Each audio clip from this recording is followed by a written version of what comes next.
Radio NRN 99.1 देशभर विभिन्न FM र संसारभर रेडियो nrn.com मार्फत प्रसारण भइरहेको नेपाली रेडियो नेटवर्कको नेपाली खबरमा सरोज कोइराला र सपना सिंहको नमस्कार। दाहालबीच संयुक्त संघर्ष र सत्ता सहकार्यबारे छलफल। नेकपा स्वामित्वका लागि दुवै पक्षद्वारा निर्वाचन आयोगलाई जवाफ। संवैधानिक इजलासकी पूर्ण इजलास भन्नेमै अलमल। सन् 50 को सन्धि पुनरावलोकन गर्ने सुझाव सहितको एपीजी प्रतिवेदन अलपत्र।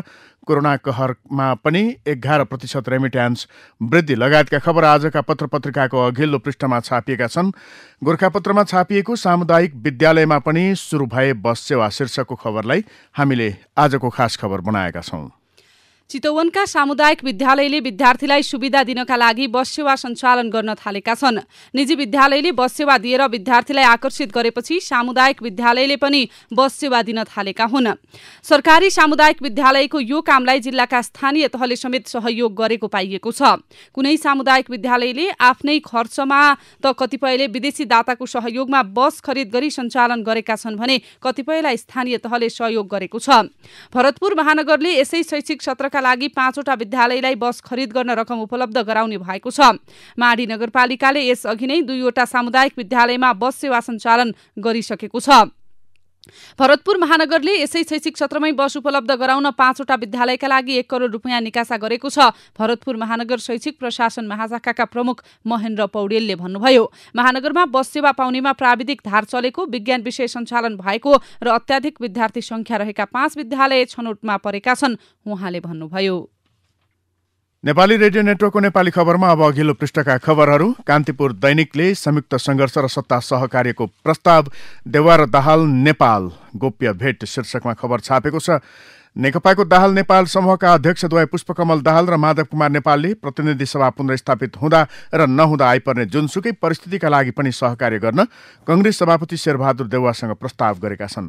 दाहाल नेपालले प्रतिनिधि सभा पुनर्स्थापनाका लागि संयुक्त संघर्ष गर्ने र पुनर्स्थापित भएको अवस्थामा देउवा नै प्रधानमन्त्री बन्न सक्ने सम्मको अफर गरेका छन्।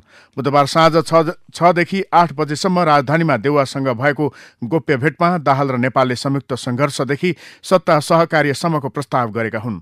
देउवाले दाहाल नेपालको प्रस्ताव पार्टीको बैठकमा राख्ने र त्यहाँबाट आएको निचोडपछि फेरि छलफल गर्ने बताएका छन्। दाहालले तपाईले किन यति धेरै चुनावमा जोड दिइरहनु भएको छ भनेर सोधेका थिए। जवाफमा देउवाले प्रधानमन्त्री केपी शर्मा ओलीले प्रतिनिधि सभा विघटन गरेर असंवैधानिक काम गरेको भए पनि चुनावमा जानु लोकतान्त्रिक विधि भएको बताए। त्यसपछि दाहालले प्रतिनिधि सभा विघटनको कदमलाई असंवैधानिक भनेर सडकमा जाँदा र सडकबाटै चुनावको वकालत गर्दा लोकतन्त्र नै धरापमा परेको भनाइराखेका थिए। दाहाल र नेपालले ओलीको असंवैधानिक कदमको साझेदार बन्नुभन्दा बरु जुनसुकै परिस्थितिमा आफूहरूसँग सहकार्य गर्न देउवालाई आग्रह गरेको सम्बद्ध स्रोतको भनाइ छ। उनीहरूले संयुक्त मोर्चा बनाएर सँगै आन्दोलनमा जान पनि देउवालाई प्रस्ताव गरेका थिए, तर देउवाले सकारात्मक जवाफ नदिएपछि अब कस्तो परिस्थिति आउँदा कुन हिसाबले सहकार्य गर्ने भनेर कुराकानी भएको हो। प्रधानमन्त्री केपी शर्मा ओलीले आफू नै पार्टीको प्रमुख पदाधिकारी भएको पत्र बुधबार निर्वाचन आयोगलाई पठाएका छन्। त्यसैले पार्टीको प्रथम अध्यक्ष वा प्रमुख पदाधिकारीको हैसियतले मैले पठाएको विवरण बाहेक अरूले पार्टीका तर्फबाट विवरण पठाउने अधिकार छैन र त्यस्तो अनाधिकृत विवरण आयोगले अध्यावधिक गर्न मिल्दैन प्रधानमन्त्री ओलीले पत्रमा भनेका छन्। निर्वाचन आयोगमा परिपत्र गर्ने सन्दर्भमा पार्टीको तर्फबाट द्वितीय अध्यक्ष श्री पुष्पकमल दाहाल प्रचण्डलाई कुनै अधिकार छैन। ओलीले दाहाललाई राजनीतिक दल सम्बन्धी ऐनको दफा 51 बमोजिम अभिलेखीकरण गर्न आयोगमा पत्राचार गर्ने कुनै हकदैया नरहेको जनाएका छन्। नेकपाको एक खेमाका अध्यक्ष पुष्पकमल दाहालले आफ्नो पक्षमा बहुमत रहेको दावी गर्दै पार्टीको भगौडा को हो भनेर प्रधानमन्त्री केपी शर्मा ओलीलाई प्रश्न गरेका छन्। हामीलाई भगौडा भन्नुभएछ, 72% केन्द्रीय समिति भगौडा, 30% समेत नभएको चाहिँ रैथाने। बैठक गरौं भनेर लाइन लागेर जाँदा बैठकबाट भाग्ने उहाँ चाहिँ भगौडा नहुने, हामी चाहिँ भगौडा हुने। पार्टीलाई लात हानेर भाग्ने चाहिँ भगौडा नहुने, हामी चाहिँ भगौडा। आफू नेतृत्वको पार्टीको काठमाडौँ जिल्ला कमिटिले बुधबार आयोजना गरेको वृहत कार्यकर्ता भेलालाई सम्बोधन गर्दै अध्यक्ष दाहालले भनेका छन्। प्रमुख पदाधिकारी म भन्दै ओलीले केन्द्रीय समिति महाधिवेशन सम्मलाई हो, महाधिवेशन गर्ने म्याद सकियो भनेका छन्। अर्कोतर्फ पार्टीको विधि र पद्धति विपरीत पार्टी प्यालेसको भेला बैठक हुन सक्दैन ओलीले भनेका छन्। यता बहुमत हामी भन्दै दाहाल नेपाल समूहले 72% केन्द्रीय समिति र 30% समेत नभएको बीच प्रतिस्पर्धा नहुने जनाएको छ। ओलीले नयाँ पार्टी बनाउने अभ्यास सुरुदेखि नै जारी राखेको दाहाल नेपाल समूहको आरोप छ। नेकपा स्वामित्वका फरक फरक तर्क शीर्षकमा अन्नपूर्ण दैनिकको पहिलो पृष्ठमा खबर छापिएको छ।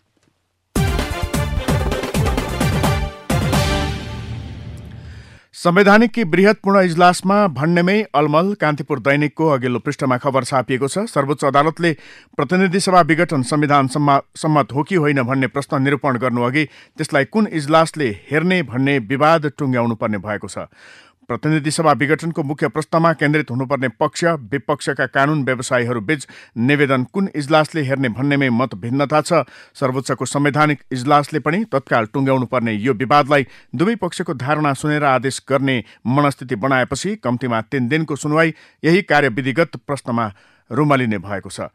प्रतिनिधि सभा विघटन गैर संवैधानिक हो भनी दावी गर्ने कानून व्यवसायीहरूले यो विवाद बृहत पूर्ण इजलासमा पेश गर्नुपर्ने माग गरेका छन्। महान्यायाधिवक्ता सहित सरकारी पक्षका कानून व्यवसायीहरूको माग भने बृहत पूर्ण इजलासमा नभई संवैधानिक इजलासमा मुद्दाको सुनवाई हुनुपर्छ भन्ने छ। संवैधानिक इजलासले आफ्नो विवेकका आधारमा आदेश दिएर यो विवाद तत्काल टुङ्ग्याउनु पर्नेमा मूल मुद्दामा हुने सरहको लामो बहसमा अलमलिएको छ। अघिल्लो बुधबार अपराह्नतिर न्यायाधीश हरिकृष्ण कार्कीले इजलासमा नबस्ने घोषणा गरेका थिए।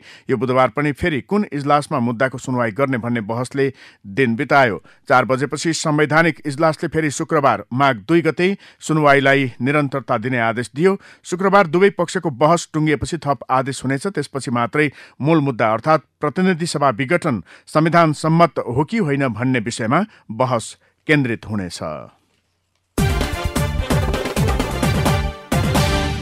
विगत 2.5 वर्षदेखि नेपालले हरेक औपचारिक राजनीतिक र कूटनीतिक संयन्त्रमा नेपाल भारत प्रबुद्ध व्यक्ति समूह इपिजीको प्रतिवेदन बुझ्न भारतसँग आग्रह गर्दै आएको छ। तर भारतले चासो नै दिएको छैन। भारतीय प्रधानमन्त्री नरेन्द्र मोदीले प्रतिवेदन बुझ्न इपिजीलाई समय नै दिएका छैनन्। नेपालमा पछिल्लो पटक केपी ओली र भारतमा नरेन्द्र मोदी प्रधानमन्त्री भएपछि उनीहरूबीच 3 पटक भेट भएको छ। 3 फागुनमा प्रधानमन्त्रीको शपथ ग्रहण लगत्तै 24 चैतमा ओली भारत भ्रमणमा गएका थिए। त्यस्तै 28 वैशाख 2075मा प्रधानमन्त्री मोदी जनकपुर हुँदै काठमाडौँ आएका थिए। त्यति मात्र होइन, मोदीले दोस्रो पटक प्रधानमन्त्रीको शपथ ग्रहण गर्दा जेठ 18 2076मा ओली भारत गएका थिए। यसरी उनीहरूबीच 2 वर्षमा 3 पटक प्रत्यक्ष भेट भएको छ। तर एक्लै बुझ्न सक्ने प्रतिवेदन अझै अलपत्र छ। 15 र 16 असार 2075मा काठमाडौँमा सम्पन्न इपिजीको अन्तिम अर्थात् 9औं बैठकले साझा प्रतिवेदनमा सहमति जनाउँदै 1 महिनाभित्र 2 देशका प्रधानमन्त्रीलाई प्रतिवेदन बुझाउने निर्णय गरेको थियो। 20 र 21 असार 2073मा पहिलो बैठक नेपालमा बसेकाले प्रतिवेदन सुरुमा भारतीय प्रधानमन्त्रीलाई बुझाउने एपीजीको निर्णय थियो। तर 2.5 वर्ष बित्दा पनि भारतीय प्रधानमन्त्री मोदीले प्रतिवेदन बुझ्न रुचि देखाएका छैनन्। प्रतिवेदनको 2 प्रति एपीजीका नेपाल संयोजक डाक्टर भेषबहादुर थापा र भारतका संयोजक भगत सिंह कोश्यारीसँग छ। हाल महाराष्ट्रका गभर्नर रहेका कोश्यारी र थापा नियमित टेलिफोन संवादमा छन्। कोश्यारीले भारत सरकारले प्रतिवेदन बुझ्ने आश्वासन दिइरहेका छन्, तर प्रधानमन्त्री मोदीले भने बुझ्ने संकेत देखाएका छैनन्। सन् 50 को सन्धि पुनरावलोकन गर्ने र खुल्ला सीमा नियमन गर्ने सुझाव सहितको एपीजी प्रतिवेदन अलपत्र शीर्षकमा आजको नयाँ पत्रिका दैनिकमा खबर छापिएको छ। यता नेपाल भारत संयुक्त आयोगको 6औं बैठकमा भाग लिन परराष्ट्र मन्त्री प्रदीप कुमार गेवाली बिहिबार भारत जाँदैछन्। भारतका विदेश मन्त्री सुब्रमण्यम जयशंकरको निमन्त्रणामा भारत भ्रमणमा जान लागेका हुन्। बैठक बिहिबार नै नयाँ दिल्लीमा सुरु हुनेछ। बैठक 3 दिन चल्नेछ। परराष्ट्र मन्त्री गेवाली र भारतीय विदेश मन्त्री जयशंकरले संयुक्त रूपमा अध्यक्षता गर्ने संयुक्त आयोगको बैठकमा नेपाल भारतसँग सम्बन्धित बहुआयामिक विषयहरूमा छलफल हुने परराष्ट्र मन्त्रालयले जनाएको छ। बैठकमा महत्त्वपूर्ण सम्झौता तथा समझदारी हुनेछ। नयाँ दिल्लीमा आज सुरु हुँदै नेपाल भारत संयुक्त आयोग बैठक गोरखापत्र दैनिकले यो खबर छापेको छ। चालु आर्थिक वर्षको गत मङ्सिरसम्ममा 4 खर्ब 16 अर्ब 81 करोड रुपियाँ रेमिट्यान्स अर्थात् विप्रेषण आप्रवाह भित्रिएको छ। अघिल्लो आर्थिक वर्षको तुलनामा चालु आर्थिक वर्ष 2077-78 को बितेका 5 महिनाको गत मङ्सिर मसान्तसम्ममा रेमिट्यान्स भित्रने क्रम 10.9% वृद्धि भएर 4 खर्ब 16 अर्ब 81 करोड रुपियाँ पुगेको नेपाल राष्ट्र बैंकले जनाएको छ।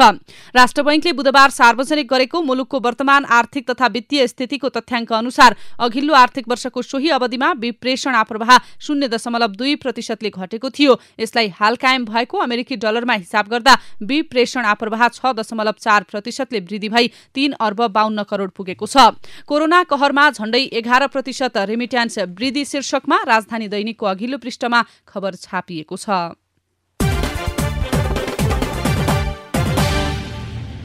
नेत्रविक्रम चन्द विप्लव नेतृत्वको नेपाल कम्युनिस्ट पार्टीका वार्ता टोली सदस्य धर्मेन्द्र बास्तोला कञ्चन बुधबार दिउँसो ललितपुरबाट पक्राउ परेका छन्। बास्तोलासँगै विवेक कुमार विश्वास र प्रकाश शाही पनि पक्राउ परेको जनाइएको छ। सरकारसँग अनौपचारिक वार्ताको तयारीका बेला वार्ता टोलीकै सदस्य समातिएको विप्लवको पार्टीका एक नेताले बताए। सरकारका मानिसहरूसँग अनौपचारिक तहमा हाम्रो कुराकानी भइरहेका थिए। वार्ताका लागि गम्भीरता देखाउँदै पार्टीको तर्फबाट 3 सदस्यीय टोली पनि गठन गरेका थियौं, तर त्यसमध्येकै एक सदस्य गिरफ्तारीमा पर्नु भएको छ।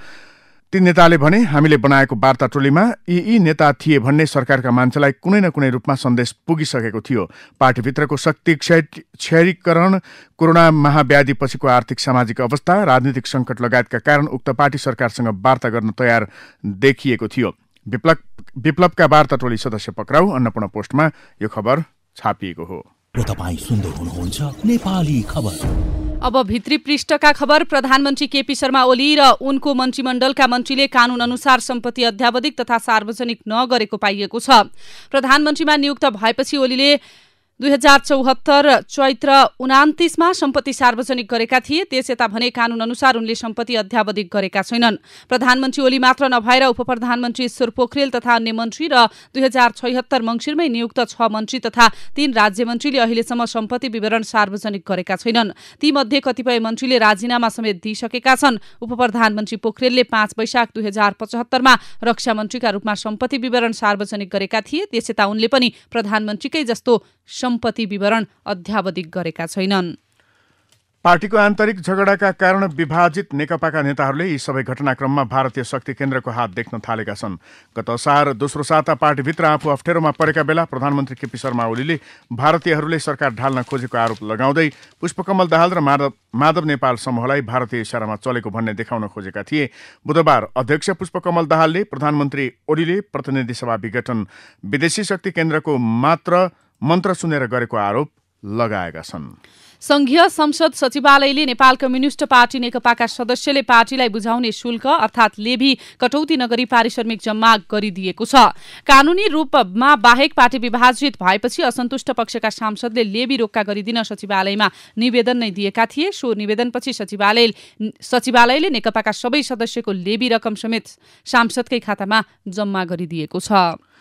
नेपालभित्र नै रेमिट्यान्समा कोभिड-19 को प्रभाव नदेखिए पनि प्रत्यक्ष विदेशी लगानी एफडीआई प्रभावित भएको छ। चालु आर्थिक वर्षका 5 महिनामध्ये 4 महिनामा लगातार विदेशी लगानी घटेपछि यसलाई कोरोनाको प्रभावका रूपमा विश्लेषण गरिएको हो। चालु आर्थिक वर्षको 5 महिनामा 4 अर्ब 50 करोड रुपैयाँ विदेशी लगानी भित्रिएको छ। गत आर्थिक वर्षको सोही अवधिको तुलनामा विदेशी लगानी करिब 31% घटेको हो। यता मुख्य राजमार्गमा सवारी चाप बढेसँगै स्तरोन्नति र विस्तार गर्ने भन्दै अध्ययन गरिएका सडकमा अझै काम सुरु हुन सकेका छैनन्। 1 दर्जनभन्दा बढी सडकलाई 4 लेन र 2 लेन डेडिकेटेड बनाउने योजना अघि सारिए पनि थोरै सडकको काम मात्र अघि बढाइएको छ। सबैभन्दा बढी सवारी चाप हुने नागढुङ्गा नौबिसे मुगलिङ सडकको स्तरोन्नतिका लागि अध्ययन भएको 3 वर्षपछि ठेक्काका लागि टेन्डर गरिएको सडक विभागले जनाएको छ। मुलुकै लाइफलाइनका सडकका रूपमा रहेको यो खण्डमा दैनिक करिब 10,000 सवारी साधन ओहोर दोहोर गर्छन्। कोरोना भाइरस संक्रमणका कारण प्रभावित अर्थतन्त्रमा बिस्तारै सुधारको संकेत देखिन थालेको छ। अर्थतन्त्र चलायमान बनाउने औद्योगिक कच्चा पदार्थ, इन्धन, पुँजीगत वस्तु लगायतको आयात बढ्दै जाँदा सुधारोन्मुख अवस्था बन्दै गएको नेपाल राष्ट्र बैंकले जनाएको छ। केन्द्रीय बैंकले बुधबार सार्वजनिक गरेको चालु आर्थिक वर्ष 2076-77 को 5 महिनासम्मको आर्थिक तथा वित्तीय अवस्था सम्बन्धी प्रतिवेदन अनुसार औद्योगिक उत्पादनमा पछिल्लो समय भएको वृद्धि र उद्योग सञ्चालनमा आएको सुधारले आर्थिक क्रियाकलापले गति लिन थालेको देखिएको उल्लेख छ।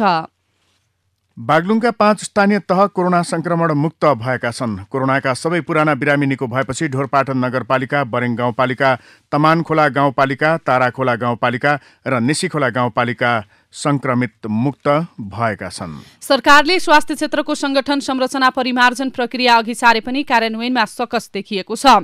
सरकारको नीति तथा कार्यक्रम 2077-78 मा राष्ट्रिय स्वास्थ्य प्रत्यायन प्राधिकरण सेन्टर फर डिजिज कन्ट्रोल र खाद्य तथा औषधि प्राधिकरण स्थापना गर्ने भनिए पनि हालसम्म अपेक्षित उपलब्धि हुन नसकेको हो। विगतका वर्ष चाहिँ यसपटक पनि नुवाकोटका विभिन्न भेगमा भव्य रूपमा गोरु जुधाइँदैछ। हरेक वर्ष माघे संक्रान्तिमा हुने यस्तो कार्यक्रम तारुका सहित विभिन्न स्थानमा हुँदैछ। 4 स्थानमा मेलासहित 40 हल गोरु जुधाउने कार्यक्रम तय भएको छ। दैलेखमा रहेका 12वटा सरकारी कार्यालयमा छड्के अनुगमन गर्दा 91 जना कर्मचारी अनुपस्थित रहेको पाइएको छ। सहायक प्रमुख जिल्ला अधिकारी हरिप्रसाद देवकोटाको नेतृत्वमा गरिएको छड्के अनुगमनमा 91 जना कर्मचारी कार्यालयमा उपस्थित नभएको पाइएको हो। अनुगमन टोलीले पशु अस्पताल तथा पशु सेवा कार्यालय, खानेपानी तथा ऊर्जा विकास कार्यालय, शिक्षा विकास तथा समन्वय एकाइ, सामाजिक विकास कार्यालय, स्वास्थ्य सेवा कार्यालय, नापिक कार्यालय लगायतका 12 कार्यालयमा छड्के अनुगमन गरेको थियो। आम उपभोगमा आएको कमीका कारण यो वर्ष औसत मूल्यवृद्धि 3% भन्दा कम देखिएको छ। साउनदेखि मङ्सिरसम्मको अवधिमा मूल्यवृद्धिको दर नेपाल राष्ट्र बैंकको अनुमानको आधा पनि नभएको देखिएको हो। यसले कोरोना महामारीको असरबाट बाहिर निस्कने कोसिस गरिरहेको अर्थतन्त्र अझै पनि पर्याप्त गतिशील हुन नसकेको देखिएको छ।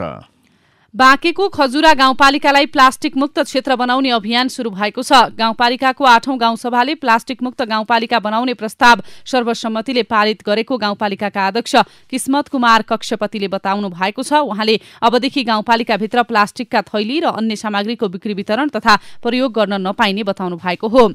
उता बर्दिया आयुर्वेद स्वास्थ्य केन्द्र गुलरियामा सुविधा सम्पन्न पञ्चकर्म र आधारभूत प्रयोगशाला सेवा सुरु भएको छ। लुम्बिनी प्रदेश सामाजिक विकास मन्त्रालयको आर्थिक सहयोगमा निर्मित भवनमा पञ्चकर्म र प्रयोगशाला स्थापना भएपछि सेवा सुरु भएको हो। अब विदेशका खबर। अमेरिकी राष्ट्रपति डोनाल्ड ट्रम्पलाई पदबाट हटाउने प्रस्ताव अमेरिकी संसदको तल्लो सदन हाउस अफ रिप्रेजेन्टेटिभ्सले पारित गरेको छ। सदनबाट बुधबार पास भएको प्रस्तावमा गत साता संसद भवनमा भएको हिंसालाई ट्रम्पले प्रोत्साहित गरेको आरोप लगाइएको छ। डेमोक्रेटहरूले संसदमा पेश गरेको प्रस्तावमा ट्रम्पबाट राष्ट्रपतीय शक्ति खोज्न उपराष्ट्रपति माइक पेन्स तथा मन्त्रीमण्डललाई आग्रह गरिएको थियो। तर उपराष्ट्रपति पेन्सले अमेरिकी संविधानको 25औं संशोधन मार्फत ट्रम्पलाई हटाउने कुरा अस्वीकार गरेपछि संसदमा मतदान गरिएको हो। संसदमा भएको मतदानमा ट्रम्पलाई हटाउनुपर्ने प्रस्तावमा 223 जनाले मतदान गरेका थिए। अब केही खेल र खेलाडीका खबर। बागमती प्रदेश फुटबल संघ अध्यक्षमा 13 जनाले दावेदारी प्रस्तुत गरेका छन्। देशमा संघीयता गएसँगै नेपाली फुटबलको सर्वोच्च संस्था अखिल नेपाल फुटबल संघ एन्फाले पनि प्रादेशिक संरचना निर्माण गरिरहेको छ। सोही क्रममा बुधबार हेटौडामा भएको बागमती प्रदेश स्तरीय भेलाबाट तदर्थ समिति गठन गर्नुपर्ने भए पनि सहमति जुटेन। तदर्थ समितिको प्रदेश अध्यक्षका लागि 13 जनाको उम्मेदवारी दर्ता भएसँगै सर्वसम्मत रूपमा कार्यसमिति चयन गर्न केन्द्रीय प्रतिनिधिमण्डल असफल भएको हो। अब कला र साहित्यका खबर। टेलिभिजन च्यानल तथा युट्युब च्यानलबाट प्रसारण हुने विभिन्न रियालिटी शोमा प्रस्तुत हुने गीतको प्रतिलिपि अधिकार हनन भएको भन्दै स्रष्टाहरूले आफ्नो अनुमति बिना गीत नबजाउन आवाज उठाएका छन्। यस्ता रियालिटी शोमा प्रस्तुत हुने गीतहरू युट्युब च्यानलमा व्यावसायिक रूपमै आउने तर आफूहरू कति पनि पारिश्रमिक नपाउने भन्दै आफ्नो प्रतिलिपि अधिकार हनन भएको उनीहरूको गुनासो छ। गीतकार तथा राष्ट्रिय लोक तथा दोहोरी गीत प्रतिष्ठान नेपालका अध्यक्ष रमेश बेजुले पछिल्लो समय टेलिभिजनबाट प्रसारण हुने विभिन्न कार्यक्रममा दोहोरी गीत गाउने क्रम बढेको बताए। टेलिभिजनसँगै विभिन्न युट्युब च्यानलले पनि लोक दोहोरी गीत कलाकारलाई गाउन लगाएर च्यानलमा हाल्ने गरेको पनि बेजीको भनाइ छ। मुलुकका दर्जनौं टेलिभिजन तथा युट्युब च्यानलमा विभिन्न लोक दोहोरी कार्यक्रम राखिएको छ र ती कार्यक्रममा हाम्रा गीत बजाउने गरिन्छ। यसरी हामीसँग अनुमति नै नलिई गाइएका गीतहरूलाई युट्युबमा राखेर व्यावसायिक कारोबार गरे पनि सम्बन्धित स्रष्टालाई रोयल्टी दिने गरिएको छैन, बेजीको भनाइ छ। नेपाली रेडियो नेटवर्कको नेपाली खबरमा अब विचार विश्लेषण। सबैभन्दा पहिले सम्पादकीय लगेका छौं। कमल पोखरीलाई कंक्रिट पोखरी नबनाऊ शीर्षकमा कान्तिपुर दैनिकमा सम्पादकीय छापिएको छ। भूकम्पपछि सम्पदा पुनर्निर्माणका क्रममा एउटा पाठ सिकिएको थियो। सम्भव भएसम्म तिनको मौलिक स्वरूप मास्दै नमास्ने, तैपनि हिँड्दैछु पाइला मेट्दैछ शैलीले पछ्याउन छाडेको छैन।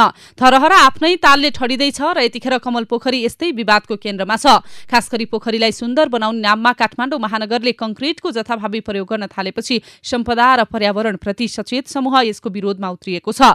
उक्त क्षेत्रबाट प्रतिनिधि सभामा प्रतिनिधित्व गरेका सांसद तथा कांग्रेसका नेता गगन कुमार थापाले त महानगरका मेयर विद्यासुन्दर साक्यलाई पत्र लेखी पोखरी पुनर्निर्माण कार्य रोक्न र सरोकारवाला सहितको छलफल राख्न आग्रह नै गरेका छन्। महानगरले सरोकारवालाको यो आवाज सुन्नुपर्छ र जारी निर्माण कार्य हाललाई रोकी मौलिक स्वरूपकै कमल पोखरी बनाउनुपर्छ। महानगरबाट कमल पोखरी पुनर्निर्माण गर्ने क्रममा भइरहेका केही गल्ती प्रष्टै देखिन्छन्। सर्वप्रथम त पोखरीको आकार नै सानो बनाइँदैछ। यसै पनि समयक्रममा मिचिँदै गएर सानो बनिसकेको पोखरीलाई सुन्दर बनाउने नाममा अझ सानो बनाउनु कुनै हिसाबले जायज हुँदैन। जमिनमा पानीको पुनर्भरणदेखि जलचक्र तथा परिस्थितिका प्रणाली समेत प्रभावित हुन्छ। शहरमा कन्थ ठूलै आगलागी भएमा प्रयोग गर्नका लागि पनि पानी पहिले जति हुँदैन। जलाशयमा आश्रित जीवजन्तुमा पनि असर पर्छ। तसर्थ शहरमा यसै पनि पानीका स्रोतहरू कम भएको अवस्थामा भएकै पोखरीको आकार घटाउनु उचित हुँदैन। देश हार्दा जित्ने नायकहरू शीर्षकमा डाक्टर साधना प्रतीक्षाको विचार छापिएको छ। अन्नपूर्ण पोस्टमा दलीय स्वार्थ र तिनका नेताहरूका उच्च आकांक्षा अल्झेको राजनीतिले कहिले निकास पाउन सकेन। प्रजातन्त्र, लोकतन्त्र र गणतन्त्र हुँदै लामो कालखण्ड पार गरे पनि उपलब्धि देश र जनतामुखी देखिएन। परिवर्तनका प्राप्तिको जगेर्ना गर्दै जनहितमा काम गर्नुको सट्टा सत्ता र शक्तिका लागि भइरहने तानातानीमा मुलुकले असंख्य अवसर गुमाउँदै आएको छ। हालको राजनीतिक अन्यल र त्यसले सिर्जना गरेको विषम परिस्थिति पनि यसैको उपज हो। एकतरी नायकहरू जनमतको उपहास गर्दै संसद विघटनमा अग्रसर भए, अर्कातरी त्यसको पुनर्स्थापना का लागि अदालत धाए, पाएको जनादेश अनुरूप काम नगर्ने अनि नयाँ जनादेशका लागि निर्वाचनमा जानु आफैमा हास्यास्पद छँदैछ। त्यसमा पनि महामारीले जर्जर भएको अर्थतन्त्रबीच निर्वाचनमा बजेट खर्चिनुपर्ने बाध्यता सुखदायी देखिँदैन। नेपालीले अब कति सहने शीर्षकमा गोरखापत्रमा पाठक आवाज छापिएको छ। पश्चिम नवलपरासीमा नेपालले आफ्नै भूमिमा कल्भर्ट निर्माण गरिरहँदा भारतीय सीमा सुरक्षा बलले अवरोध पुर्याएको घटना सिलाउन नपाउँदै सप्तरी स्थित नेपाली भूमिमै पर्ने सडक खोलामा पुल निर्माण गर्न खोज्दा त्यहाँ पनि भारतीय पक्षले अवरोध गरेको छ। भारतसँगको सीमा भन्दा 2 किलोमिटर भन्दा पर नेपाली भूभागमै रहेको सडक खोलामा 122 मिटर लामो पुल निर्माण गर्ने कार्य प्रारम्भ भइरहेकै बेला भारतीय सीमा सुरक्षा बलले जबरजस्ती पुल बनाउन नदिनु ज्यादती र हेपाहा प्रवृत्तिको पराकाष्ठा हो। नेपालीले आफ्नै भूमिमा कुनै निर्माण नै गर्न नपाउने भारतीय पक्षको यो कस्तो छिमेक नीति हो। जबकि पुल निर्माण तयारी भइरहेको भूभाग नेपालकै भएको तथ्य सीमावर्ती भारतीय स्थानीयवासीले समेत पुष्टि गरिरहेकै छन्। यसबाहेक यो नेपाली भूभाग नै हो भन्ने कुरालाई नक्साले पनि प्रमाणित गर्छ। यी सबै तथ्यलाई कुल्चिएर भारतीय पक्षले नेपाली भू क्षेत्रमा नेपाल सरकारले नै गरिरहेको निर्माण कार्यमा आएर भाँजो हाल्नु अत्याचार नभए के हो त? त्यसो त बितेको एक साताभित्रै नेपाल र नेपाली विरुद्ध भारतीय ज्यादतीका अरू पनि थुप्रै घटना सार्वजनिक भएका छन्। हस्त अहिलेको नेपाली खबर यति नै। नेपाली रेडियो नेटवर्कमा यसपछि पत्रकार ऋषि धमलाको साथमा नेपाली बहस सुन्न सक्नुहुनेछ। नेपाली रेडियो नेटवर्क सुन्दै गर्नुहोला।